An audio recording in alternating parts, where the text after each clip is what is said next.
വേഗം വരുന്ന നമ്മുടെ കർത്താവായ യേശുക്രിസ്തുവിൻ്റെ ധന്യനാമത്തിൽ എല്ലാവർക്കും സ്നേഹവന്ദനം. നീതിക്ക് വേണ്ടി മുറവിളി കൂട്ടുന്ന ഒരു സമൂഹത്തിലാണ് നാം ജീവിക്കുന്നത്. ജോലിസ്ഥലങ്ങളിലും ഫാക്ടറികളിലും ബിസിനസ് സ്ഥലങ്ങളിലും സഭകളിലും ഭവനങ്ങളിൽ പോലും നീതിക്കായുള്ള പോരാട്ടം കാണാം.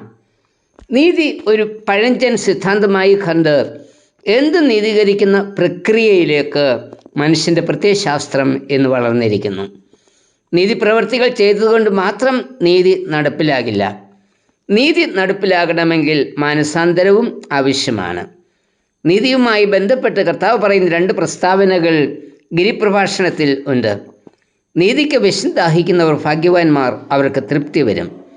നീതി നിമിത്തം ഉപദ്രവിക്കപ്പെടുന്നവർ ഭാഗ്യവാന്മാർ, സ്വർഗരാജ്യം അവർക്കുള്ളത്. മത്തായി 5, 6, 10 വാക്യങ്ങൾ. നീതീകരിക്കപ്പെട്ടവരും നീതിപൂർവ്വം ജീവിക്കുന്നവരുമാണ് ദിവ്യ സന്തോഷം അനുഭവിക്കുന്നത്. ദൈവം നീതി പ്രവർത്തിക്കുന്നു എന്ന് വേദപുസ്തകം പഠിപ്പിക്കുന്നു. ആമോസിനെ നീതിയുടെ പ്രവാചകൻ എന്നാണ് വിളിക്കുന്നത്. കാൽവരി കുരിശിൽ മരിച്ച യേശുവിനെ ആദിമസഭ നീതിമാനായി കരുതിയിരുന്നു. യേശുവിനെ ക്രൂശിപ്പാൻ വിട്ടുകൊടുക്കുന്നതിന് മുൻപ് പീലാത്തോസ് പറഞ്ഞത്, ഈ നീതിമാൻ്റെ രക്തത്തിൽ എനിക്ക് കുറ്റമില്ല എന്നാണ്. മത്തായി 27, 24. ദൈവം നീതിമാനായിരിക്കുന്നത് പോലെ ദൈവത്തിൻ്റെ സ്വന്തം സാദൃശ്യത്തിൽപ്പെട്ട മനുഷ്യനും നീതിമാന്മാരായിരിക്കണം. അവർ ആവർത്തനം 16, 18 മുതൽ വാക്യങ്ങളിൽ പറയുന്നത്, ന്യായം മരിച്ചു കളയരുത്, മുഖം നോക്കരുത്, സമ്മാനം വാങ്ങരുത്, നീതിമാന്മാരുടെ കാര്യം മറിച്ചു കളയരുത്, എല്ലായ്പ്പോഴും നീതിയെ തന്നെ പിന്തുടരണം.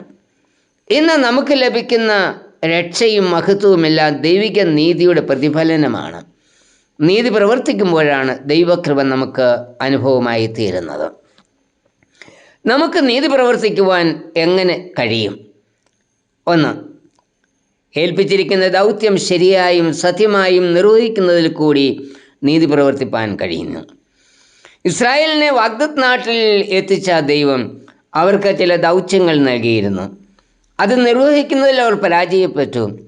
തുടർന്ന് അവരുടെ വീഴ്ചകളെയും തൽഫലമായിട്ടുണ്ടാകുന്ന ശിക്ഷാവിധികളെയും ഓർപ്പിച്ചുകൊണ്ട് ആമോസ് 5, 10 മുതൽ 12 വാക്യങ്ങളിൽ ദൈവം സംസാരിക്കുന്നു.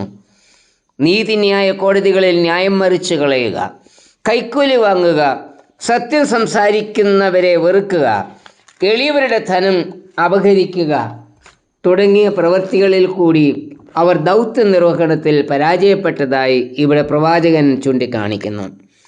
അതിന് ദൈവം ന്യായം വിധിക്കും. ന്യായവിധിയിൽ നിന്ന് വിടുതൽ ലഭിക്കണമെങ്കിൽ തിന്മ പ്രവർത്തിക്കാതെ നന്മ ചെയ്യണം. ആമോസ് 5:14. ദൈവിക കൽപ്പനകൾ പ്രമാണിക്കുന്നതും കൂട്ടുകാരന് എതിരായി ദോഷം പ്രവർത്തിക്കാതെ അവനെ സ്നേഹിക്കുന്നതുമാണ് നീതിപ്രവൃത്തികൾ എന്ന് റോമർ 13, 1 മുതൽ 10 വാക്യങ്ങളിൽ ഓർപ്പിക്കുന്നു. പരസ്പരമുള്ള ഉത്തരവാദിത്വം നിഷേധിച്ച് സ്വാർത്ഥപരമായി പെരുമാറുമ്പോൾ അതിൽ കൂടി ദൈവത്തെയും സഹോദരനെയും തിരസ്കരിക്കുകയാണ് ചെയ്യുന്നത്. ദൈവം പാവപ്പെട്ടവരുടെ പക്ഷം പിടിക്കുന്നവനും അവരുടെ നിലവിളി കേൾക്കുന്നവനുമാണ്. അതുകൊണ്ട് ഈ ദൈവത്തെ സ്നേഹിക്കുന്നുവെന്ന് പറയുന്നവർ ഉത്തരവാദിത്വത്തോടുകൂടി ശരിയായ വിധത്തിൽ ദൗത്യം നിർവഹിക്കണം. അതാണ് ദൈവം നമ്മിൽ നിന്ന് ആഗ്രഹിക്കുന്ന നീതി. 2. പരസ്പരം സ്നേഹിച്ച് അനുരഞ്ജനം പ്രാപിക്കുന്നതിൽ കൂടി നീതി പ്രവർത്തിക്കുവാൻ കഴിയുന്നു. പിതാവായ ദൈവം പുത്രനായ ക്രിസ്തുവിൽ കൂടി നമ്മളുടെ വലിയ സ്നേഹത്തെയാണ് പ്രദർശിപ്പിച്ചത്. ദൈവം നമുക്ക് നൽകിയ ഈ സ്നേഹം ദൈനംദിന ജീവിതത്തിൽ പ്രായോഗികമാക്കുന്നതിൽ കൂടി നീതിമാന്മാരാകുവാൻ കഴിയും.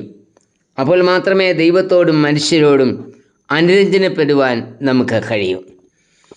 പലപ്പോഴും വിശ്വാസികൾ ന്യായവും നീതിയും അവഗണിച്ച് അനുരഞ്ജനം ഇല്ലാത്ത അവസ്ഥയിലാണ് പ്രവർത്തിക്കുന്നത്. മതാനുഷ്ഠാനങ്ങൾ പാലിക്കുന്നതിൽ കൂടി അനീതിയെ നീതീകരിക്കാം എന്ന പലരും ചിന്തിക്കുന്നത്. ഈ ചിന്തയുടെ മറുപടിയായിട്ടാണ് ആമോസ് 5, 21 മുതൽ 23 വാക്യങ്ങൾ പറഞ്ഞിരിക്കുന്നത്.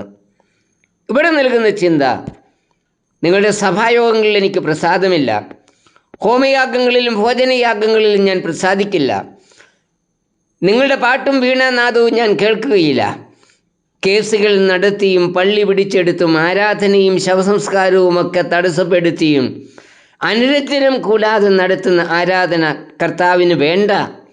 ഇങ്ങനെയുള്ളവരെ കർത്താവ് വിളിക്കുന്നത് കപടഭക്തിക്കാർ എന്നല്ലേ.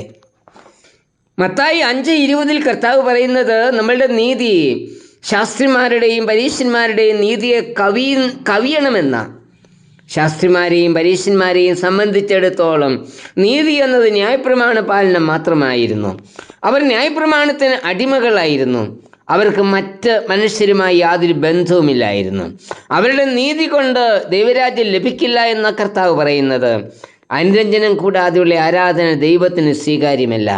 സ്നേഹത്തിൻ്റെ പ്രവൃത്തിയാണ് അനുരഞ്ജനം.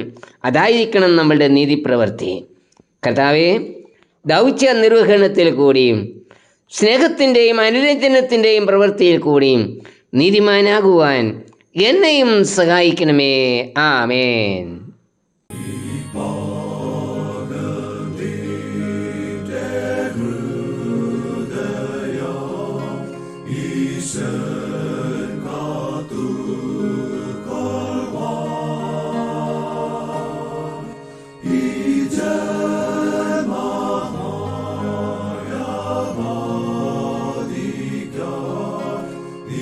Sure.